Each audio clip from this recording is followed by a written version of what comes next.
தெலுங்கானாவில் பிரபல நிறுவனங்களின் பெயரில் போலி இஞ்சி பூண்டு பேஸ்ட் தயாரித்து விற்கப்பட்ட சம்பவம் அதிர்ச்சியை ஏற்படுத்தியிருக்கிறது.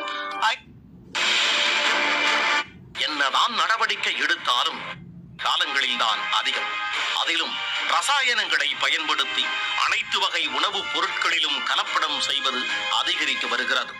உணவு பாதுகாப்புத்துறை அதிகாரிகள் என்னதான் நடவடிக்கை எடுத்தாலும் இத்தகைய குற்றங்கள் தொடர்ந்து நடந்து கொண்டேதான் இருக்கிறது. அந்த வகையில் 5 ரூபாய்க்கு கடையில் வாங்கி நாம் அன்றாடம் பயன்படுத்தும் இஞ்சி பூண்டு பேஸ்டை போலியாக தயாரித்து விற்ற சம்பவம் ஹைதராபாத்தில் அதிர்ச்சியை ஏற்படுத்தியுள்ளது. பதிலாக மனிதனின் உடலில் ஆபத்தை விளைவிக்கும் வகையில் ரசாயனங்கள் கலக்கப்பட்டிருப்பதே அதற்கு காரணம். இதையடுத்து சோதனையை தீவிரப்படுத்திய உணவு பாதுகாப்புத்துறை அதிகாரிகள் ஹைதராபாத் ராஜேந்திர